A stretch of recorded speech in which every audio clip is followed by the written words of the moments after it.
Hey there, this is Renessa Boley Layne, and welcome to another conversation on creating your perfect work.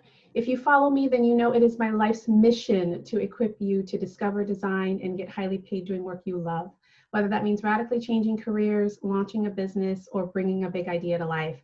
I am super excited to be sharing the stage and the platform with this amazing guest today, Austin Belcak. When I say one of my favorite people, like honestly, he's one of my favorite folks. And like he became a fast favorite folk, which means that he is someone that you need to pay attention to and learn from and watch. And it is my honor to have another conversation with him because I love his content. I love everything about him. I'm going to rave a little bit more about him, but I will tell you a little bit more about why we're talking with him today. So in today's conversation, we are going to talk about how to land your dream job without connections, without experience, without having to apply online, which sounds like a dream come true to everybody that's listening in. And Austin puts his money where his mouth is, and he has some great strategies to really teach you how to do that. Let me share a little bit about him kind of formally, and then I'm going to give my personal endorsement as to why it was so important for him to be on this series. Austin is the founder of Cultivated Culture. And again, he teaches people how to land jobs without applying online. And his system really was born out of his own journey of transitioning from a recent grad with a biology degree and a 2.58, not that impressive GPA, to landing job offers at Google, at Microsoft, at Twitter. And he's gonna, tell you how to do it. And I know some of you are like, what? Yes, what? Pay attention. He's gonna tell you how to do it. But he's had over 100,000 people come through his community, and his strategies have helped them to land jobs at places like Amazon and Apple and Facebook and SpaceX, Goldman Sachs, Deloitte, and the like. So there's lots of brand names that have been impacted by the work that he does. And so for the overachievers that are listening in, this is your guy. But let me be very, very clear. Austin is going to leverage some unconventional strategies that, again, help you to land jobs without connections, without traditional experience, without all the online, rigmarole. So get your pen and paper handy because he's going to drop some bombs and drop some knowledge. That being said, here's why he's my favorite. He is one of the most generous people that I've come across. I meet a lot of folks who are super smart and have great content and are doing great things in the world. And yet what stands out about Austin is, because I watch him, obviously we interact, but I watch how he interacts on LinkedIn. I watch how he interacts with his customer base, and he's super generous and super responsive and just has a heart to really go out there and help people to succeed. And when you find people like that, those are the people that you want to follow. And so it is my honor to have you here. I'm looking forward to diving into the content. But again, you are fave people status. So we're going to have a good time. And with that, I want to officially welcome you, Austin, and thank you for joining the conversation. Thank you for having me, Renessa. That was an incredibly generous introduction. So I guess no pressure on my side here to live up to all the hype. Nope. There's no hype. There's only real solid substance and stuff. But here's the deal. As speakers, we're often reminded that our message, from our mess can come our message, right? And when you start to look at your life and things that you've screwed up and that kind of thing, a lot of times that becomes the message that gets you highly paid doing work that you love. And you have a mess to message, story as well. Tell us your story. Just give us, kind of brief background on where you came from, how you got here, and why you're doing the work that you're doing now. Yeah, for sure. And I'm actually really, really grateful for my mess. And I love the way that you put it, because, if I had just gotten a decent job out of college and sort of followed the traditional path, I wouldn't be sitting here with you today, and I wouldn't have, had all these opportunities that have, become available to me. And I think, it's hard in the moment to recognize that when you're in the mess, but every single person I've talked to your point, all the speakers that are here and all the speakers and people that I've talked to have mentioned a similar thing. And so if you're in the mess, this is the period of growth. But for me personally, it started back in high school where, I never really knew what I wanted to do. But in high school, I took some biology courses and I became fascinated with that. And so I sort of set my college sights on a place that had a decent biology program that would allow me to become a doctor, because whenever I said, hey, I want to be a doctor, my parents and their friends and other people would be like, oh, well, that's really great. And you'll make a lot of money and you'll do good things. And there was that sense of acceptance. And that's really what we crave, right? We crave that approval. And so I stuck with that until I got to college, because I got to college, I showed up, and within my first semester, I ended up failing chemistry, which is a pretty basic class for a doctor. And then I went on to fail French my next semester. And the big reasons for that were, one, I wasn't super committed to the doctor thing, as much as you really need to be. And it was simply because I just didn't know what was out there for me. And I had sort of selected that as my path because, again, I was getting that approval, not necessarily because it was right for me. Yeah. So I ended up failing those classes. I got out of my freshman year with a very, very low GPA. I think it was a 1.99 at the freshman year. And I was sort of faced with a choice, do I explore some more? Do I dig deeper? Or do I just kind of coast and get by? And I chose the latter, which was a lot of fun. Don't get me wrong. I met a lot of great people, had a lot of good times. By the time I got to the summer of junior year, I didn't really have an internship. And my roommate's dad just kind of plopped one in my lap. So I went into that sight unseen. I did it throughout the summer. It was okay. It wasn't anything crazy. But at the end of the summer, they offered me a full-time position. And I just accepted that sort of on the spot. I didn't really think of cost of living. I didn't think of career trajectory. I just said, hey, somebody's offering me a job. And, I see all I see my parents, my friends' parents, they all have jobs. So, this must be something similar. They all have jobs. Yeah, exactly. Everybody has a job. It seems like it's okay. It's working out for them. So it'll work out for me. And that turned out to be, the opposite of the truth. So I get to graduation. I hadn't applied anywhere else. I hadn't interviewed anywhere else. I was making fun of my friends who were, skipping parties and staying in to study for their interviews, on top of their classes. And that's how I went about my life until, I graduated, and all of a sudden, the real world slapped me in the face. Yeah. So I moved to Charlotte, North Carolina. I'm working as a medical device sales representative for a company that essentially, if you know anybody who's had a hip replacement or a knee replacement, this company made the implants that go in the patient. Okay. And so I was sort of a backup rep, and my goal was, or my job was to go support teams across North and South Carolina on their surgical cases. And so this meant, somebody would call me up the night before and say, hey, my kid's sick. I got to take him out of daycare. Can you cover this case? So I'm up at 3:30 in the morning to drive 2 hours to Asheville, North Carolina to be there in time for surgeries at 6 a.m. And I was doing that 6 days a week. So needless to say, it was exhausting. I was getting paid around $35,000 a year, which is well below, what I needed to get by. So I ended up racking up about $15,000 worth of credit card debt in the first couple of months. And on top of that, my boss just treated me very poorly. He kept telling me I didn't have a future. I wasn't good enough to cut it in this industry. And he kept saying, you should do something else. And so eventually I took his advice and I said, okay, I will do something else. I'll go look for a job in something that I'm interested in. And throughout this process, or throughout this time, I sort of realized that technology was something that I'd sort of always been interested in, but never, really pursued formally. And so I set my sights on Google or Microsoft. And so here I am, 2.58 GPA. Yeah, easy peasy, right? Everybody has a job. I can get a job at Google. It's all good. But again, that stemmed from this idea that, you pay all this money for an education, hundreds of thousands of dollars, and they tell you do that because you'll be guaranteed a job. That's the whole reason we do it. And you'll be able to get your foot in the door anywhere. And I quickly found out that was not the case either. So I did everything we always do. When we have a problem, we go to the same people for advice, parents, friends, career services at school. Even, you had to trust the old Google and you run a search. And everybody was kind of saying the same thing. They were all saying, well, here's how you apply for jobs. You tweak your resume, you tweak your cover letter, you apply for jobs online, and then you sort of rinse and repeat, and it's a numbers game. So the more applications you put out there, the higher your chance of something sticking. So I said, okay, I'll do that. And I went through that process. I applied to about 100 jobs in the first month, and I didn't hear anything back.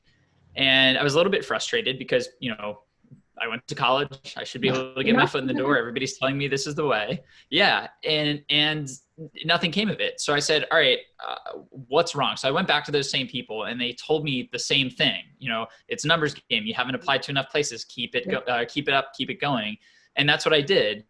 And I said, this hasn't been working out. I'm going to double down on this for one more month. And if it doesn't, if I keep getting the same results, something has to change because this is crazy. Yeah. And that's exactly what happened. So I applied to 200 jobs over the next month and I got 0 results, 0 interviews, 0 offers, obviously. And the only things that were coming my way were these pity interviews from like family, friends, or whatever, where people would say, hey, you're a really nice guy. We like you, but we have candidates who have real experience. We have to go with them. And that was a really, really frustrating thing for me because the definition of insanity is doing the same thing over and over again and expecting a different result, right? So I was sitting there and I was saying, I'm not crazy. This system seems to be crazy. I don't understand what's wrong. And at about that same time, I had a conversation with an alumni I went to college, and he was working Uber, and he essentially told me, look, you're taking advice from all these people who may be successful in their own right, but they don't have what you want. They haven't been down the path that you're traveling. Yeah. And that was a big light bulb moment for me because I realized, that was the truth. My parents were successful in their own right, but they had job search in like 15 years. My friends were, quote, successful out of college, but they were all finance majors who went and got a job at a bank or on Wall Street. And so that's a pretty traditional path. I wasn't talking to anybody who got a job in tech. And not only that, but came from a non-traditional background. So that's exactly what I ended up doing. I said, okay, I need to go find my people. So I wrote down a list of criteria for my dream job. And I basically said, I want to be working in a big city, like in New York, LA, San Francisco. I want to be working for a leading tech company, Microsoft, Google, et cetera. I want to be making 6 figures annually. And I want to be doing it all by the time that I'm 25. So I was 21 at the time. Because I didn't want to wait for forever for this stuff to come to fruition. Yeah. So I went out and I hit up LinkedIn and I found all these people who met those criteria and I just started sending them notes and I talked to each and every one of them. I talked to about 20, 25 people or so. And I basically my whole goal was to learn and understand, hey, how did you do this?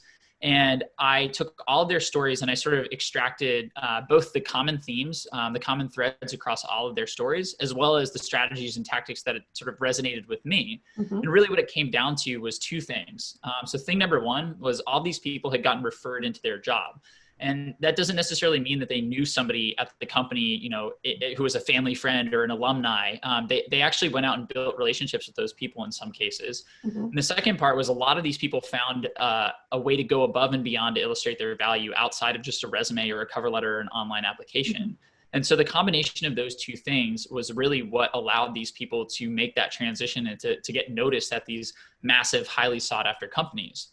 So I said, okay, I'm going to take those 2 core principles and I'm going to put them to the test and I'm going to go tear apart this whole hiring process thing and see how it works. So I expanded my scope completely. I started applying to any company that was out there. I tried to understand, I was A/B testing sections on my resume in different language, and I was sending cold emails, thousands of cold emails to potential contacts. And I basically just turned the whole thing into an experiment and a game. And I did that across hundreds and hundreds and hundreds of companies. And eventually what came out of it was a system that I could use to effectively pick and choose where I interviewed and be able to get in the door without applying online. So what I would do is I would pick a target company. I would go find all the people who might be able to influence hiring for the role that I was looking for. I would send them an email or find a way to get on their radar. I would have some conversations with them and build the relationship up a little bit. I would work to understand their team's biggest challenges, the initiatives they're driving, the goals that they have for the next 6 to 12 months. And then I would put together something that I call a value validation project, which is essentially a pitch deck, if you will, that speaks directly to those needs, those goals, those initiatives. And I would do that on top of my resume. And so what ended up happening was, because I had this relationship built with those people, I was able to get referred in so I could skip the online application process. But then on top of that, I had this value validation project that allowed me to kind of hurdle the obstacle of people saying, hey, you don't have any traditional experience. Because I could say, you're right, but look at this thing that I put together. I think it does a pretty darn good job of explaining, what I bring to the table. And so the combination of those things allowed me to go on fewer interviews, but interviews with a much higher caliber of company, and culminated in, interviews and offers at Google, Microsoft, Twitter, like you mentioned. And so I accepted the job at Microsoft and I've been there, ever since. I still work there. I've been there for 5 years now. And it's been amazing. It's been the the best thing that's ever happened to me personally, outside of, marrying my wife. But yeah, that's that the plug in. Yes, Lily over here. Lily. Here she is. There she is. That's a good man. That's a good husband right there. He's put his wife on blast in front of all of you guys, and we've got record of that. So you got kudos. You've got kudos. There's so much that you said. Literally, I have gone around my page with points that I really want to unpack, because I think there's just so much here, and hopefully folks they've got their pen and paper handy as well. But I'm going to backtrack a little bit, because there's a point that I think is really important. A lot of us end up doing work that we should do, or we go out and we think, well, I should be a doctor, or I should be an engineer, or I should be this or that, either because of parental influence or because of the circles that we run, or what have you. And then we go into those roles and we wonder why we struggle. And so the first bit is really paying attention to what results are you getting when it comes to the work that you're doing, because sometimes that's an indication that that's not right direction, for you. So when you started out in biology, you started out thinking about medicine, and it was like, this is really my thing. And even going in and taking a job that, well, you should take, you're a young guy, blah, blah, blah.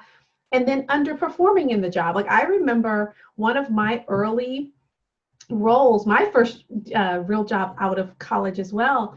And I'm coming from, type A, high grades, great school, graduated from, like, I had that pedigree. And I remember one of my early bosses was like, you should consider another line of work. I was like, what? And so for a big ego chick, that was like, you're saying my baby's ugly or something. Like, it was, I really took it personally, but the reality was, it was right. I hated the job. I was bored out of my mind. I could do it. Like, I had the physical ability to do it, but it wasn't my sweet spot. It didn't come natural. I wasn't interested. I didn't want to get better. And so even though it hurt my pride to hear that, and he was a terrible manager, by the way, like, he could consider another line of work too, but that didn't change the fact that what he said about my performance at the time was true. But even when I heard that, my mindset was, I'm going to prove him wrong, or I'm going to double down. And so that set me up for about 7 years of misery, doing another role and succeeding at that role, but really paying the price from a fulfillment standpoint. So I love the fact that you open with that, but I want to land that point, because some people that are listening in, you're getting signs on the road that you need to make a shift and a pivot. And part of that sign might be the performance. And if you're willing to give yourself permission to make that pivot, then a lot of the strategies that Austin is talking about can work for you, and you end up landing a role that you just like crush it in a good way, because that's where you're supposed to be. So I wanted to land that. The other thing that you said was finding people who've done what you want to do, or like, a lot of times you're right. We ask questions and get advice from people who've never done what we want to do, have no clue, no context of the thing that we're trying to achieve, but that's our source of wisdom. And so I'm a firm believer, find out who's done the thing that you want to do and go learn from them. And if you can learn from them as a mentor, great. If you have to pay them, pay for speed, get it done.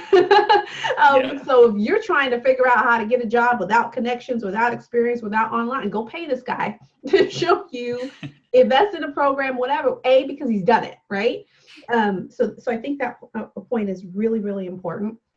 The other thing I'd like to ask you a question about is mindset, because you say that, or you said that you kind of, you sent out like 1,000 cold emails to people. And first of all, folks don't like doing that, especially as they get older in the game. There's either a pride, there's self-respect, there's this feeling of, looking stupid or getting rejected or whatever. And so they'll send out 3 and then come back and be like, oh, it's not working. And I'm like, well, how many people did you reach out to? 3. I ain't gonna do it, right? But you were like, I sent out thousands of cold emails, and you looked at it as an experiment and a game. And I'd love for you to kind of talk a little bit more about that, because I think the mindset that we go into this process with has a lot to do with how personal we take people's responses, how attached we get to the outcomes. But I'm curious about kind of how you framed it for yourself so that you could really just execute as opposed to getting stuck. Yeah, and I get that same email every single week, Renessa. Like somebody says, "Oh, I tried your stuff and it doesn't work." I'm like, "Okay, how many people did you email?" And they're like, 5. I'm like, how many apps did you submit last week? And they're like, 50. I'm like, well, there's a little bit of a discrepancy there.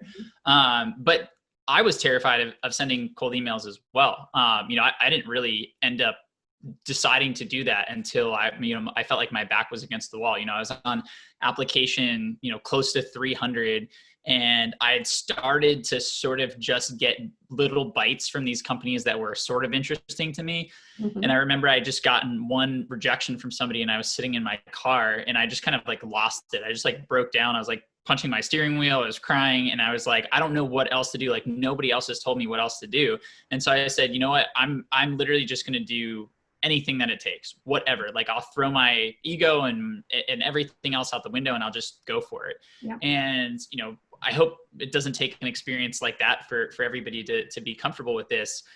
It is really tough to email people, but to your point, what I found to be really, really helpful was viewing this as a game and a bit of an experiment. And so I actually kept a lot of numbers on everything that I did. And when I submitted a resume, as I mentioned, I would do one with a summary and without a summary. And then I would just keep track of that in an Excel sheet. When I sent a cold email, I would have template 1, template 2, template 3. I would send those out to 100 people. I would see what the results were. And then I would say, okay, template 3 is bad, only a 5% response rate. So let's delete that and let's add a new one in. And I just kind of made it into a game of, how do I get the best response rate? Yeah. And my whole view was that, one, I try the normal way, and people have no problem rejecting me. So, if I'm going to send out these emails and continue to get no's, how is that really any different than what I'm doing now? Mm-hmm. But then second, people think a lot more about, they think much less about you than you think they do. Yeah. And that's advice that I've gotten and things that I've heard, which is true. And that's not necessarily the most comforting thing, but in this case, I think it is, because, is somebody going to remember that one random email they got from a person that they didn't reply to, 6 months from now? Probably not. Yeah. The people who will remember are the ones who are kind of open to connecting. And what I really found was that at the end of the day, there are a lot of people who are willing to help out there. And I think I got 1 or 2 emails from people who were like, how'd you get my email? You're awful. Never email me again. Yeah. But I also got hundreds of emails of people who are like, yes, I did go through that too, and I'd love to help. And that really outweighed the bad. But it's tough because you have to get that reply. You have to send the email in order to get the reply in order to feel good. Yeah. So there is a little bit of a leap. And the best advice I have is to just treat it, batch it up, like have your template, have your list of emails. Don't view them as people, but more so like this is, these are just items on my checklist. I'm going to send these out and I'm going to see what comes back. And then when you start getting those replies, you're going to feel much better about this. And then the true power is once you realize that you can pretty much email almost anybody and get a response, that's where the doors open. That's where the magic happens, because all of a sudden, when you start a business, if you decide to do that, you can email whoever. When I started Cultivated Culture, I sent an email to Ariana Huffington, and it took me a couple tries, but I eventually got a reply from her and was able to write for her publication. But like, I would have never thought of doing that if I hadn't sent an email to, Bob in accounting at this tiny company in North Carolina back when I was starting out. So it all builds on itself, but really it comes down to, having the faith and taking the leap and, listening, I'm here telling you it's possible. You're here telling people it's possible. You're here watching this summit because, you want to learn from people like Renessa and myself. This is something that we've done and we've had to go through. And this is something that a lot of really successful people have gone through. So it's really about stepping outside of your comfort zone and taking the leap, and then having faith in the folks on the other side. If you believe that there are people out there who are going to help, those people will show up for you. Yeah. I really want to punctuate that point, because there is a mindset of mastery that I think is important to go into this process with. Not a mindset of I gotta win, I gotta get the result. And sometimes when you need a job like yesterday, it's really hard not to show up in the process thirsty. and I get that. I love it. Right? But there has to be a level of detachment. There has to be a level of experimentation where you're willing to say, I'm going to learn how to master this thing. And in mastering it, that means you don't always do it right. That means you don't always do it well. That means you tweak it. That means you're willing to get, look at the feedback, look at the result and say, okay, what do I need to shift without it being this personal indictment, like that I suck, right? And I remember, I reached out to Austin cold. I didn't have a relationship with him. It was a cold email, and now he's one of my favorite people. So a cold email. But I will say, the very first time I ever did anything like trying to to interview somebody for anything that I was doing, I got my behind handed to me. She was like, what the hell? This is a hot mess. Like I got my behind handed to me. I was like, oh my God, I had to pick up my face off the floor. It went so badly. And then and literally after that conversation, I sat down for like a half an hour and totally rejigged the entire pitch. I was like, okay, well, that certainly didn't land well. And so now literally I can reach out to all kinds of random people and enroll them into something that I'm trying to do. But it came from having a mindset of mastery and being willing to put that ego to the side. That being said, though, the way you approach folks is very different than the standard like informational interview kind of request. Mm-hmm. And I think that's important for people to understand as well. So tell us a little bit about that. Like once you know kind of who you're targeting and the kind of companies and this and that and the other, how do you actually reach out to folks? What do you say? How do you position it in a way that they're inclined to help you, as opposed to seeing you as somebody who's just trying to get a job and get a referral and I don't know you and blah, blah, blah.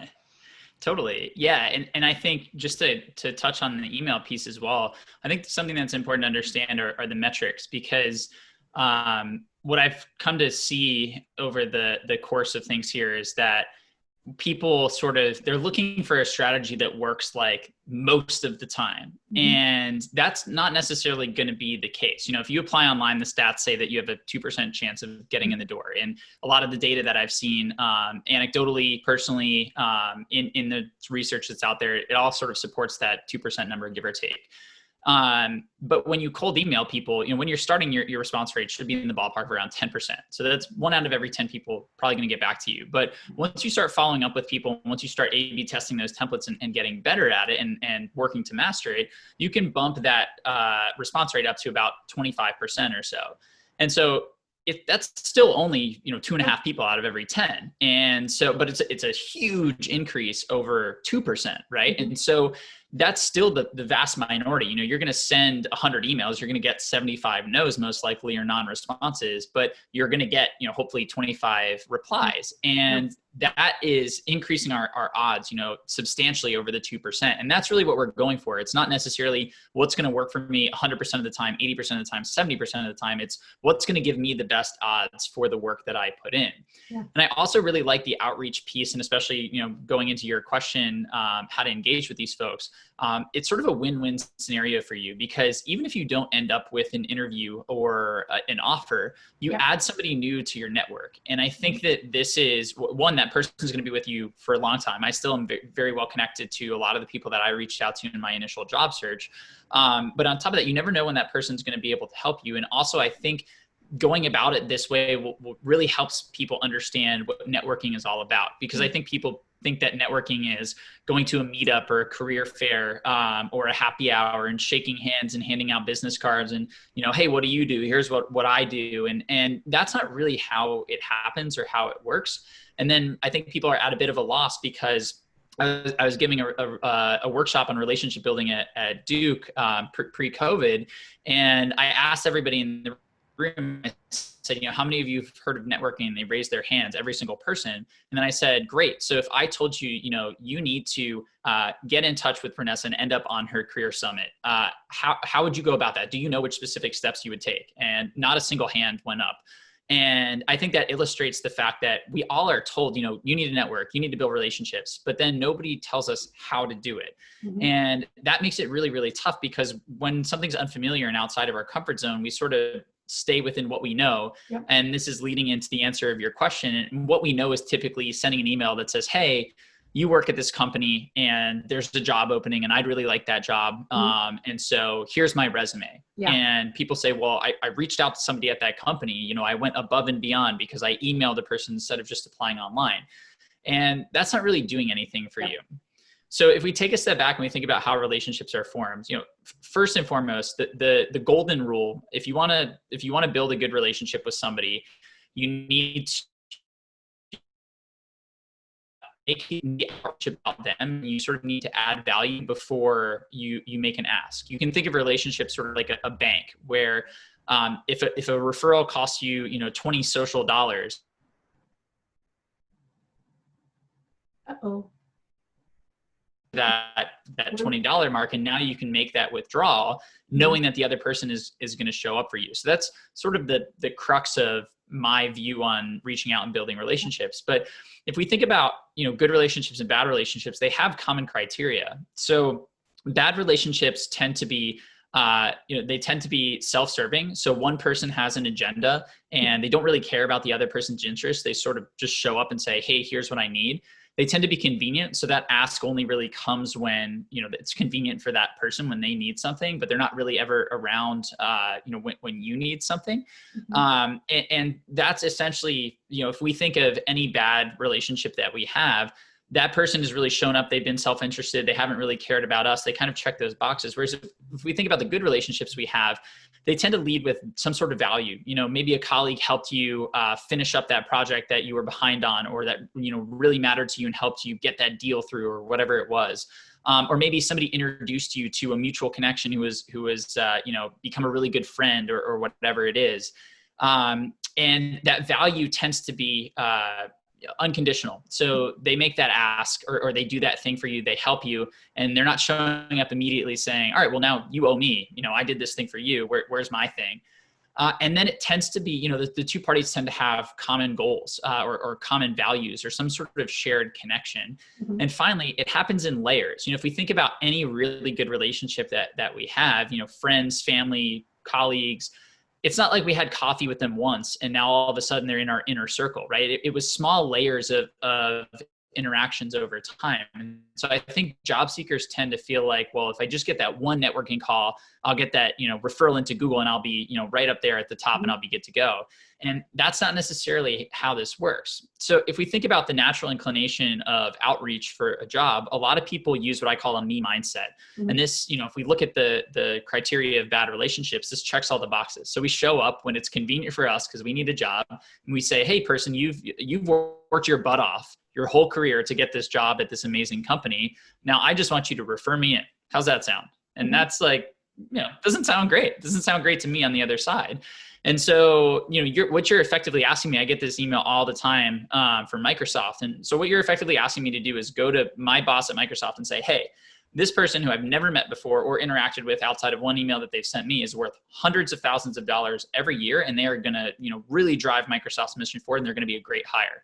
Can I really do that based on the one email that you sent me? No, it's just not in good faith, and it's not going to happen. That's a huge ask up front. So instead, what we want to do is find a way to make the outreach about the other person. And our goals are, you know, one, to build them up and to show that we did a little bit of research. I did a LinkedIn Live with a good friend of mine. Her name's Amy Volis, and she's a recruiter on the sales side. She owns her own firm. She had a great quote. She basically said, if you want 15 minutes of my time, show me that you spent 15 minutes to get it. So essentially, show me that you did 15 minutes of research on me, and illustrate that in the message, and lead with that, because I'm going to be much more likely to show up for you if you're interested in me versus if you're a total stranger with this self-serving ask. So instead of emailing me and saying, hey, Austin, you work at Microsoft, there's this account manager role open, you know, can you pass me along to the hiring manager? Maybe I'd say, you know, hey, Austin, I was looking for people who made the transition into tech from a non-traditional background. In your experience, you know, going from medical device sales to Microsoft really stood out to me. I imagine, you know, that transition probably wasn't easy, and there were probably some bumps along the way. I'd love to hear more about your story and your journey and how you made that happen. You know, if you have a few minutes, I'd be really grateful. So that is a very, very different approach than asking directly for the referral. Still going to get you the same results, still going to get you on the phone with the person. But now all of a sudden we've made it about, me in this case. And, I like when things are about me. So I'm more likely to say yes to that ask. Mm-hmm. Then we get on the phone, then you can talk to me. You can learn more about my journey. You can learn more about me. Then you can learn more about, the problems that I'm facing, the challenges that I have, what my team is driving goals wise and initiative wise. So you can get this gold mine of information that you can then use to continue to build the relationship. Mm-hmm. And so if we think about, even best case scenario, if we think, me mindset email, if you email me and say, hey, Austin, I want a referral into Microsoft. And I say, yes, how well can I really go to bat for you? Not super well, right? Because I don't know anything about you. So I can put in a referral, but I can't do anything else besides that. And then if the hiring manager comes to me and says, Austin, you referred this person in, why'd you refer them? Yeah, what do I say? Like, the dude sent me an email or this woman sent me an email and that's it.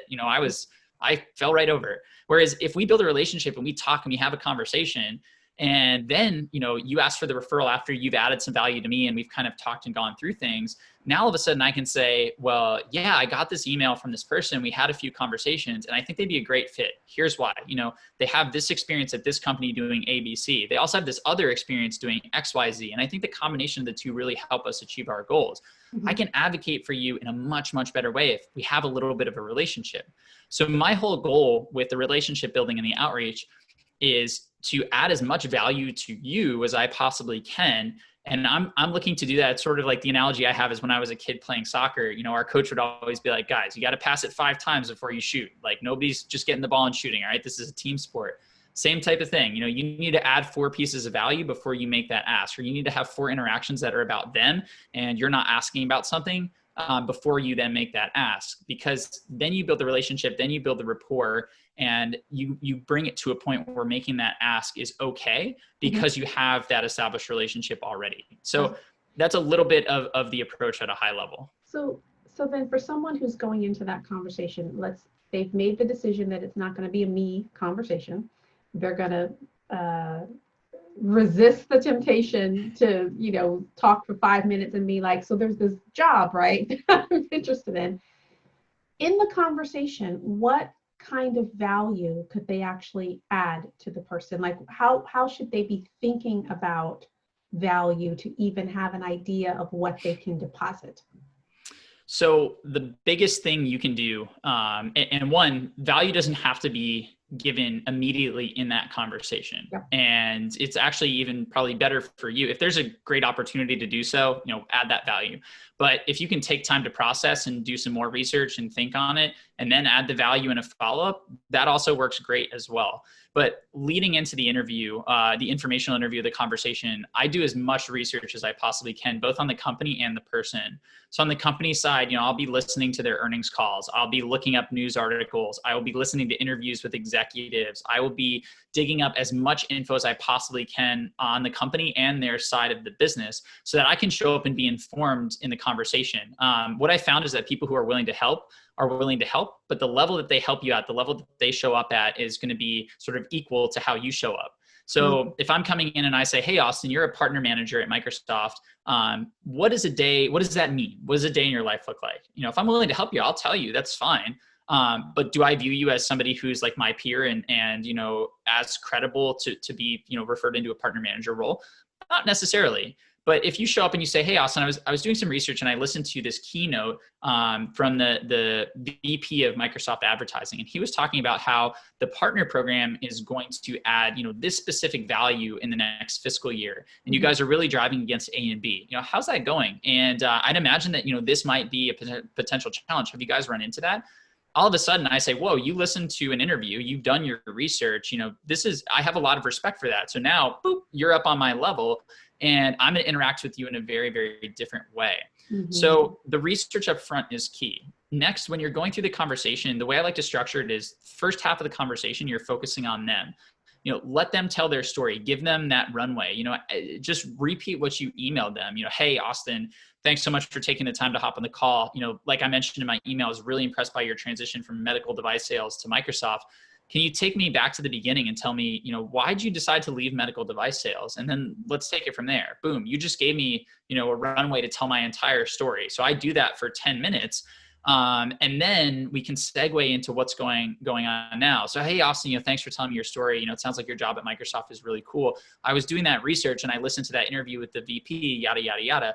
Now we've segued into what I'm doing in my current role. And so this is where you're learning more about what challenges my team is facing, what initiatives we're driving, what goals we have, what our vision looks like. And essentially, I like to walk away from the conversation having done one of two things. So the first is finding an angle for that value validation project. And if I can find that, that's fantastic. If I need to do some research after, that's also okay.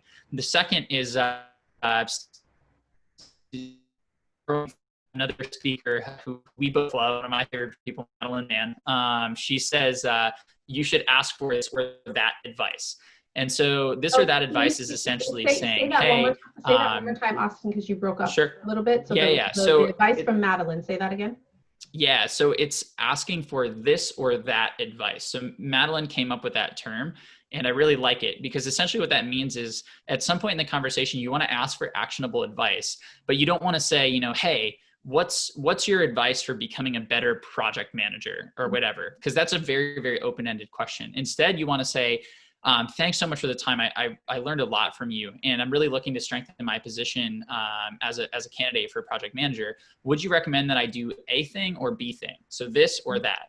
And you want to make A and B specific. So should I take this certification or should I take this course? Should I start this project or should I start that project? And see what they say. And then what you can do is create this cycle. So my term for this cycle is the advice triangle. So essentially what you do is you start at the top, you ask them for advice, then you come down here and you take action on that advice. And then you report back to them and you say, hey, I listened to you. I took your advice. Here's what came out of it.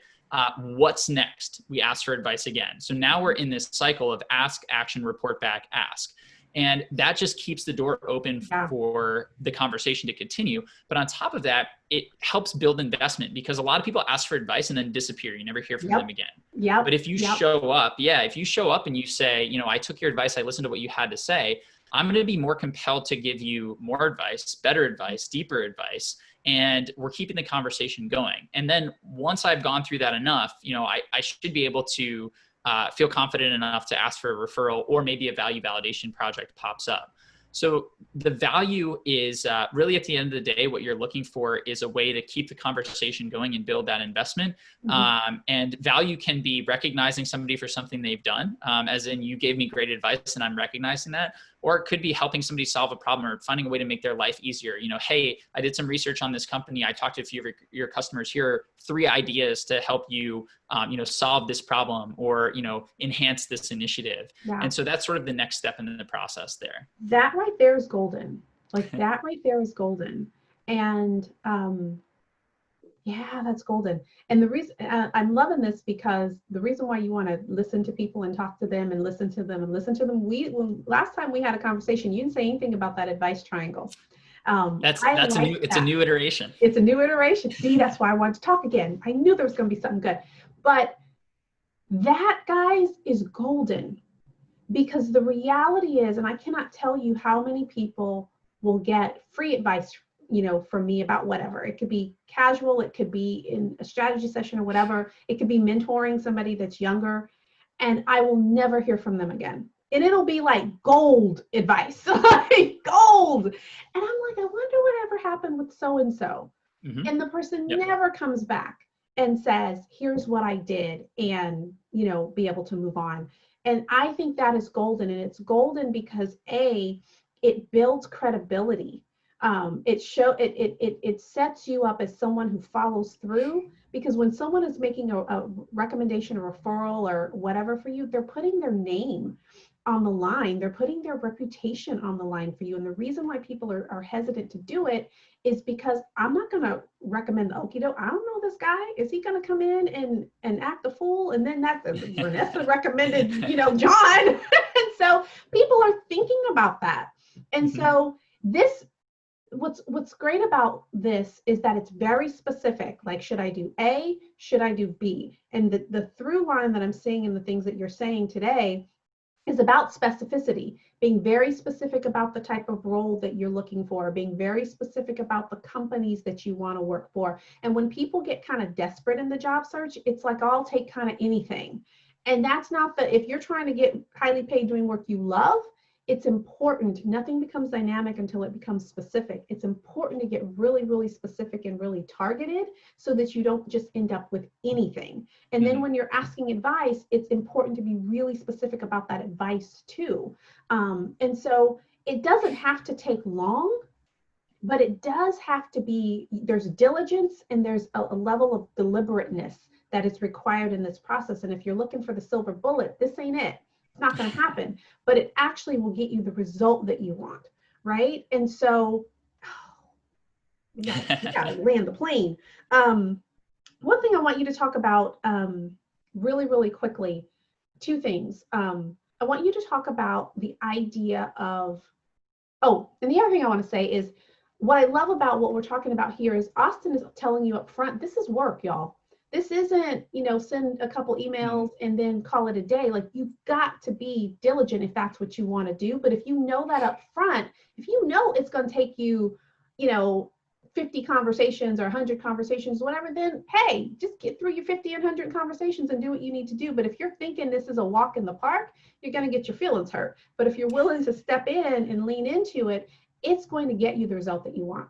But two really, really quick things. Let's talk about the value validation project. I want to talk about not having experience, but we might not have time for that. We can combine them. Yeah, let's combine those two, because I think those are really two special pieces of what you talk about. How is it that you get over the I don't have experience gap if you're trying to make a pivot someplace? Yeah. So the first thing is that you do need some sort of experience to point to. And so that could either be transferable skills. There's a lot of fields that, if for example, in sales, if I can sell printers, I can really sell anything. You just sort of have to educate me on the product, or I have to educate myself. Yeah. So if there are transferable skills in a lot of cases, and identifying those is huge. But next, if there aren't a ton of transferable skills, or if they're just plain skills that you are required for this new industry, going out and building those is really critical. But the thing to note is that anybody can take a course, anybody can read a book. And I see a lot of people, they go take a certification course and they're like, I have the experience. And that's just not true. You have the foundational knowledge or a step towards it. But what companies want to see is people who've taken that knowledge and have gone and gotten results with it.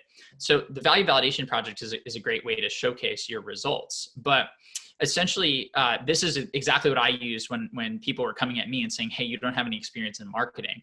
I went out and I spent, while I was job searching for those couple of years, I also was concurrently educating myself on digital marketing. I was taking courses, I was starting websites, I was freelancing my services. And that was a big part of my ability to make the transition. But the real key to it was this value validation project. So one of the most frustrating things with the job search is that the way that we convey value just doesn't make any freaking sense. So we use this resume, we use this cover letter, we use these outdated things that just honestly are terrible ways of determining capability.